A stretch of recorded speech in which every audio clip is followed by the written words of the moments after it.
Tabletop Spotlight, brought to you by Dragon's Lair Comics and Fantasy.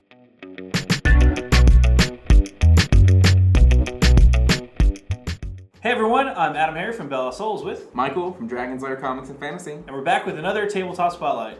Michael, this is the big one for D&D this season. Finally, right? after so long, Dungeons & Dragons, the Storm King's Thunder has been released. It's right here. It's brand new. It's out, and we're going to look at it. I don't even want to talk anymore. I just want to look in the book. You just want to go to the book Let's right just go. now? I mean, all right. It's so good. I'm pumped. Jump in right now. Let's go. Storm King's Thunder. Michael, you ready for this one, man? I was born ready for this. Yes, I'm actually really pumped about this one. Yeah, This one's gonna be super awesome. I think a lot of people are really excited to check out the cool giant stuff. Oh yeah. So yeah, we can just.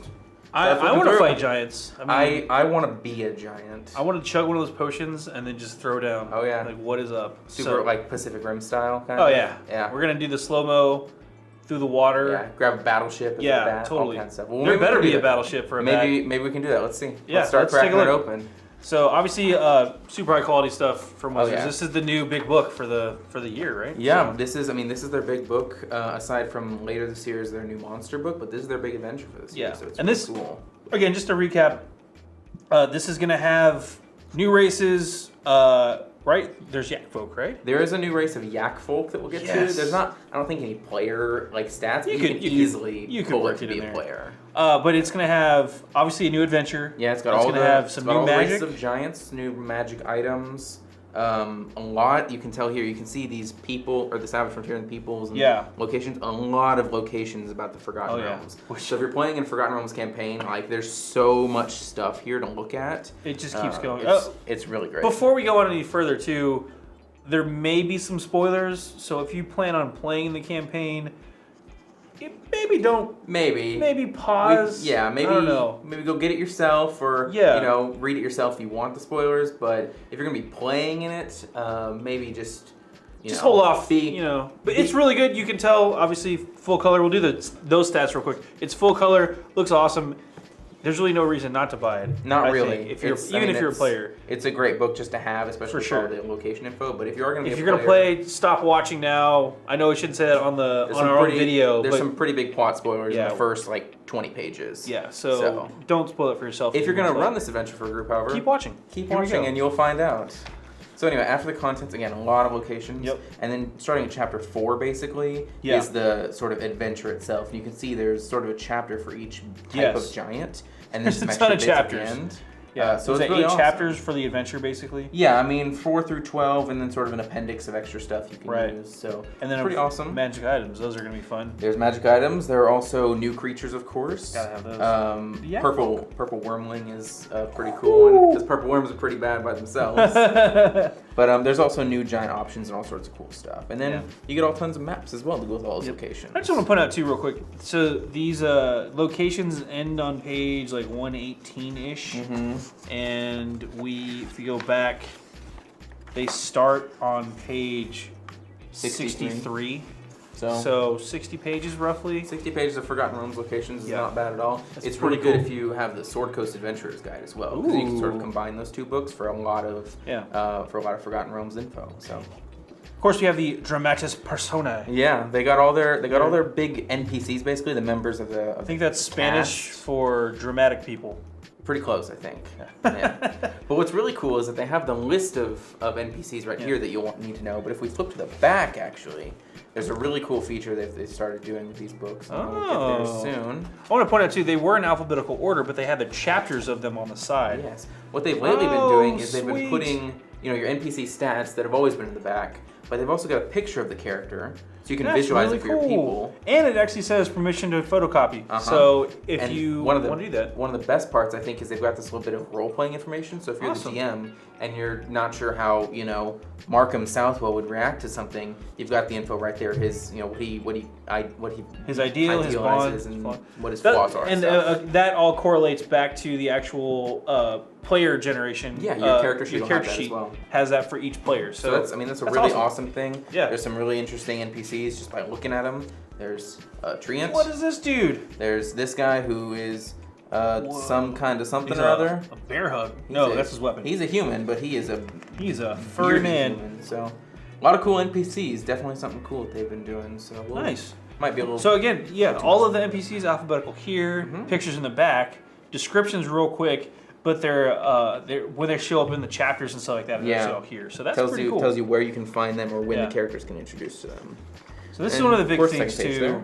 Again, for this book, we introduces you to the giants, correct? Yeah, it's got the giants and their rune magic, which has not been introduced yet in 5th edition, but they've put runic items in here, and it makes it really easy to sort of make your own runic items. So it's an interesting new type of magic item. It's a little weird. So are these going to be magic runes, or are they just talking about like dragons, like the alphabet, or is it kind of both? This specifically is just what giant runes look like, but in the back in the item section, which we can flip to right now if we want. Yeah, well, let's skip ahead a little bit. Let's just check out those magic items right now since we're talking about it.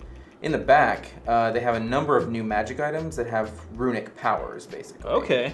And if I get to them here, there's one. So here's some new item listing. For example, this one here, the Gavel of the Ven rune. It's actually just a wooden gavel, but it has a rune engraved on it and gives you certain powers. Okay. Most of these are pretty much. They're all wondrous items for the most part. They're all wondrous items. They all require attunement. Yep. So if you're a player and you're already attuned to a couple things, might be worth getting rid of, but you can see they all have multiple different abilities. So, this Ingot of the Skuld rune gives you a bonus to AC. You can, prevent some damage on an ally. You can shield people. You get all sorts of cool passive abilities and some active abilities. So it's really awesome stuff. Yeah, so these are the new big rune magic things. Yeah, but the fact that you can also apply those to other items, kind of customize your own. Yeah, I mean, you could later. theoretically find a giant rune, figure out what it does, and put it on something you already own. Yeah. If your DM allows that. So it's really cool that way. And so just for the folks at home that may not know, I don't know why you watch the video if you don't play D&D, but attunement, you can have up to 3 items attuned. Yeah, you can have a number of items attuned to you. And you just kind of hang out with them overnight. Depending on your DM, some DMs will fudge it. Some sort of fudge it, but basically attuned items are magic items that require you to actively have a bond with them, as opposed to just like a magic sword +1 is just a +1 magic sword anybody can use. But a certain powerful ring or something of that nature. Yeah, like a staff of healing, you've got to actually attune to or a rune, of course. Yeah, it's definitely really interesting. Requiring attunement does sort of put a little twist on it, where you can't just pick up something and have all these cool powers. You have to devote some time and some inventory to it, basically. I would be curious to see if there's rules for having an item with multiple runes on there.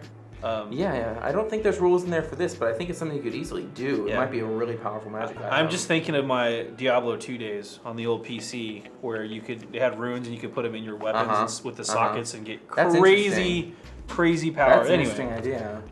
Just throwing it out there. That's an idea I gotta put in my campaign now. There you go. But anyway, that's some giant rune stuff, and then they of course talk about the big parts of the adventure. The adventure, if you don't know, is centered around what's called the Ordning, which is basically the social caste system of all the giants. So like storm giants are at the top because they're the biggest and the smartest and the whatever, and then the hill giants are at the bottom, and there's various giant races in between. Right. And the Ordning basically, if you recall the first D&D 5e campaign, the Horde of the Dragon Queen, where all the dragons are going crazy, the giants didn't do anything. They were busy, right? They let the dragons just run rampant, basically, and they're mortal enemies with dragons. So the King Hecaton, basically breaks the Ordning. He's like, you guys, no more caste system, figure out who's on top, do stuff to impress our gods, and we'll figure out what happens. So it's really interesting. It's sort of giant societies and chaos, and every giant's trying to be the best, which is really cool. Which, I mean, the competition, but also just the chaos that's ensuing. Yeah. And, I mean, they all have sort of certain different ways of wanting to be the best. I mean, not to get too much into spoilers, but, the hill giants, want to be physically the biggest, so they just start eating everything they can.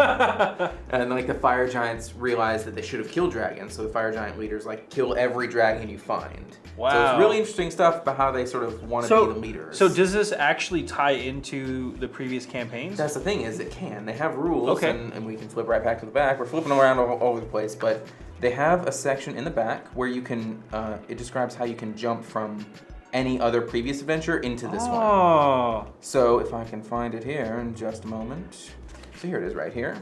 It's near the magic items, of course. Yeah, near the magic items, of course. So for example, if you're playing the Horde of the Dragon Queen, gives you a description right there where you can jump from Horde of the Dragon Queen into Storm King's Thunder. That's awesome. Yeah. And so if you have been playing at home in your home campaigns with your group, if you're the DM and you're running the Horde of the Dragon Queen, you can just pick up right at the end of that and go straight into Stormcorn, or you can drop them in, or you can drop them in the middle and play match. both. Because again, that's the thing is they're mortal enemies with dragons. So sort of playing both sides against each other would be a fun idea. Ooh. Or teaming up with one side to fight the other. Yeah. It'd be really interesting. There's a lot. Who of would you pick, ideas. dragons or giants? Dragons.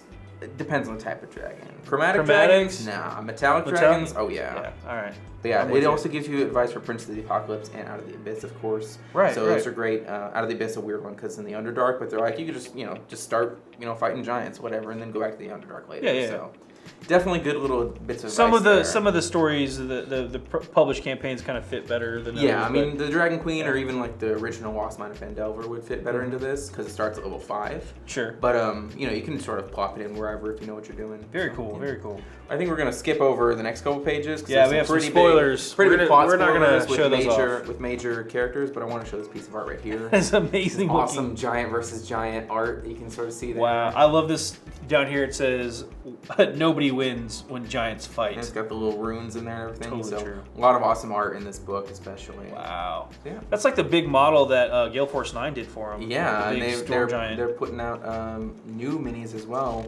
Coming very soon for all the giants too. That so is it'll be really super awesome. pretty. Yeah.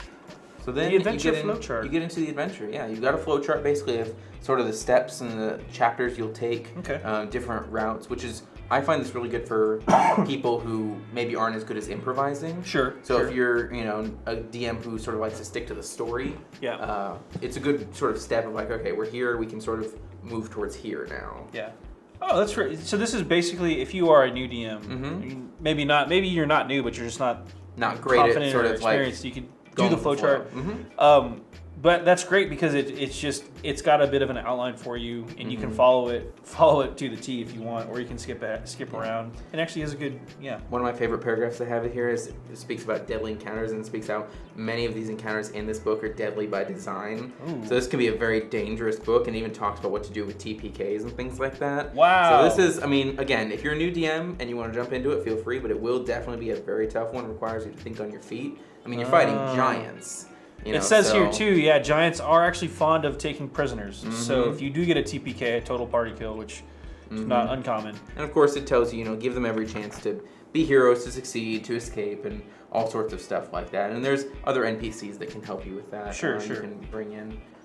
One of my favorite charts I've done is on this page actually, because most giants have sort of a bag of like random stuff they carry around. Yeah. And it's got a nice little roll chart here for weird stuff you might find in a giant's bag, like Giant-sized drum like or a beehive. like a live animal, or 1d6 moldy loaves of bread. You know it. So there you go. Thanks, Giants. That's my breakfast. But yeah. That's actually really cool, though. Between the outline of the adventure, and I guess we should say again, spoiler warning. Yeah, definitely spoiler warning if you don't want to hear too much about the actual like plot of the adventure. Yeah. Obviously, like I said, there's all these different clans. Because we're getting into it now with like the actual story part. And this kind of sets up. Again, we're about to show off a ton of the locations. Yep. And all that fun stuff. But so definitely be warned if you're really concerned about spoilers. This is our last warning. This is probably the last warning we're gonna give you. So here we go. You had your chance. We're into it now. So definitely, your game starts basically in Nightstone, which is a small little town, as you can see. Kind of reminiscent of War of the Dragon Queen, actually. We start in the little town of Greenest, and different. I like this too. Actually, if you look at the map here, it's got the city here. It's got the side view, which is actually pretty cool looking. And then it actually has even some of the rooms here, like the Nightstone Inn. It actually has the inn's little map, layouts, little tiny layouts. A nice touch. Yeah, it's a really nice update to the maps because the maps previously have not been bad, but they've been kind of a little hard to read sometimes. And this is actually one square is 10 feet versus 5 feet, which you normally see. So you just zoom in a little bit. Yeah. But it definitely starts you off in Nightstone, gives you all the info on it as usual. Yep. Different locations and stuff. There's a different graveyard. NPCs you can meet. NPCs you're gonna meet, right? And again, it's just the sort of starter, like get into the storyline. Sure. This guy with what looks like his winged snake. So that's probably good. And it's gonna go on another like maybe mini adventure. There's gonna be lots of little adventures throughout. Yeah, again, like I said, story the true adventure starts at level 5. So they've got some sort of intro bits here. This is Zephyros here. I believe he's a cloud giant, if I'm not mistaken. He's a wizard. So you meet giants. It seems pretty early. Yeah. And then you get to do all sorts of other cool stuff. Now, basically, that's going to be the general format for each one of these locations. You're going to see And I also want to show you real quick. Go ahead. Is you can see here a howling hatred cultist and a giant vulture. If you're familiar with the Prince of the Apocalypse, these cultists are actually from that. So they're even tying in there you go. with their own world. So Which if you is play, great. That's awesome. Yeah, if you play Prince of the Apocalypse, the cultists are in this as well. So it's a super easy transfer. So this is not only just a great adventure book, but it's also fleshing out the Forgotten Realms even more. Yeah, which the Forgotten Realms has already been, pretty well explored. Right. But it's got the little touches that really help. Yeah, and like all those little threads help to weave together and make it an even more realistic. It actually world. feels sort of like a real world. So yeah, you get to different chapters. Rumblings obviously probably doesn't sound especially good.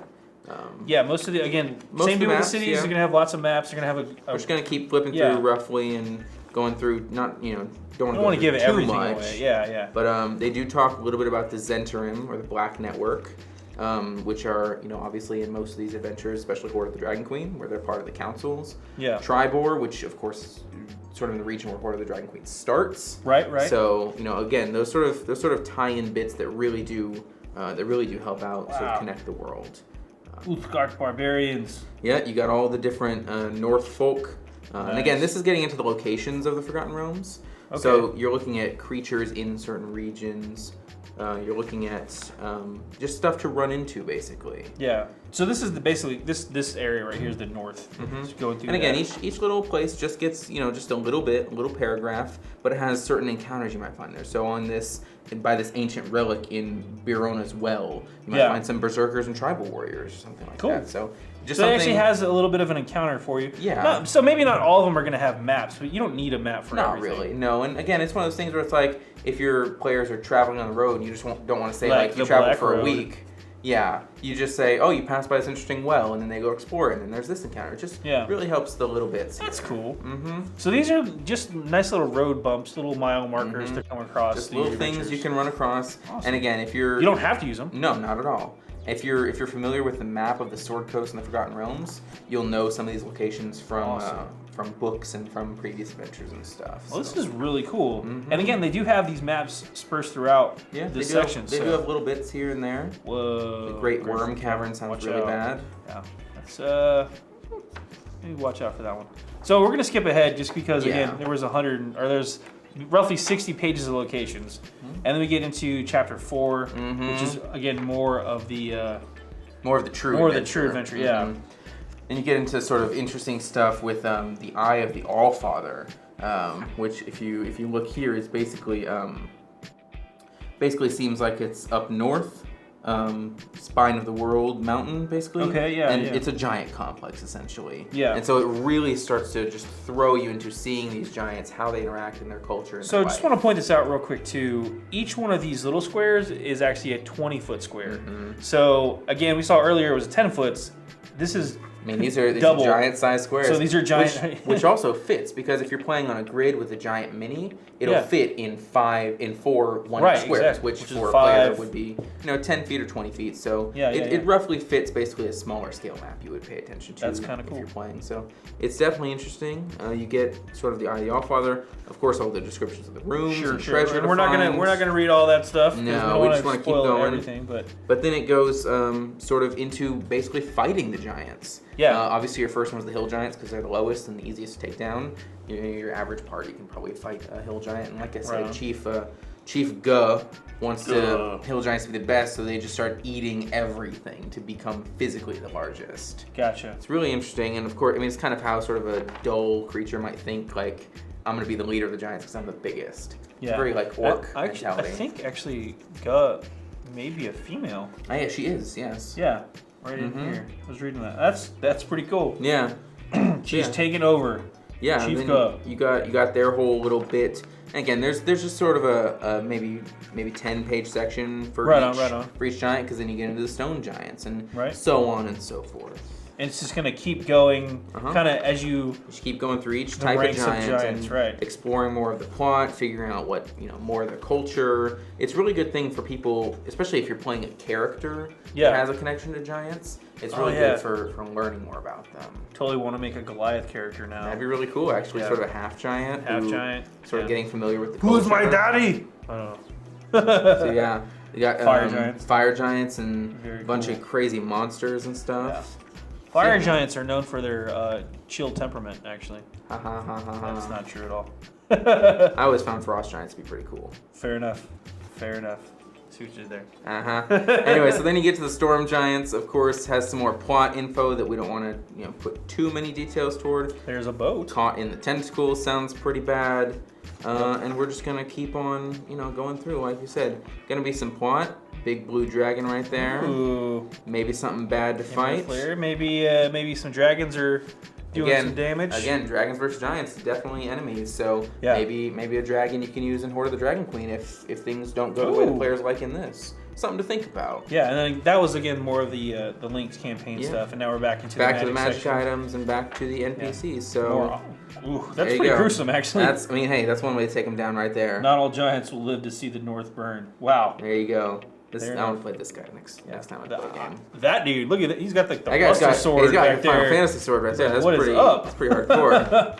Yeah, and then you get back to creature stats and stuff like that. And speaking of giants, did you ever fight a giant in Skyrim at low level? I did. When then you go to space. Dink. Yeah, that's one of my favorites. Exactly. So Reload. Definitely a lot of fun. Gives you some more, giant stats and abilities, and then the very back, there's a there's a part in the plot that lets you play as giants, so it has 4 different giants. Right, there's actually a potion that you can drink, the potion of giant size, I believe it's called that. Right there. You become huge for 24 hours if you're medium. Otherwise, it does nothing. So if you're already a large creature, like if you play as, I don't think Goliaths are large, but if you were to play as a large creature, it wouldn't do anything, but you become huge. Right. And so you can then get a higher strength, you get better range, you get different damage. So it's really good, again, if you want to sort of do the Pacific Rim fight giants with giants stuff. Or you could drink some of those potions and go fight a dragon. Oh, yeah? I'm going to grapple the dragon. Get a couple of these dragons, start wrestling them. Yes! Yeah, that'd be pretty awesome. Wrestle the worm. But yeah, that's basically the Storm King's Thunder. So a lot of awesome info. A really awesome adventure, if you ask me. I think players and DMs both should give this one a crack. Reminds me a little bit of Curse of Strahd with just sort of the layout and how it's got all that info for DMs about Ravenloft, about Strahd, about the adventure, but it's also got the cool, cool like player stuff. I think as a player, it would be really cool just to read through this book and check out all the cool stuff inside. Again, of it. If you're not going to play it. Yeah. If you are going to play it, don't spoil it for yourself. It's a really good adventure. There's a lot of really cool sort of chances to fight against big giants and other monsters. It's very awesome. But definitely a good one. I like it. Let's hop out for a really quick recap. Well, folks, that was Storm King's Thunder. I think we covered everything. I think we went through a lot of it, and run some numbers real quick. Price point? This is going to be around $50, $49.95 for the people buying it at Dragon's Lair. Bingo. But it's from Wizards of the Coast, obviously. Dungeons and Dragons. Brand new D&D product, official book, and all that. There's not much else to say. We went through a lot of it, and we nailed it. If you're going to play D&D, you should get it. Absolutely. I don't even want to talk anymore. We're going to go play. Bye. Bye. Tabletop Spotlight, brought to you by Dragon's Lair Comics and Fantasy. Thanks for watching.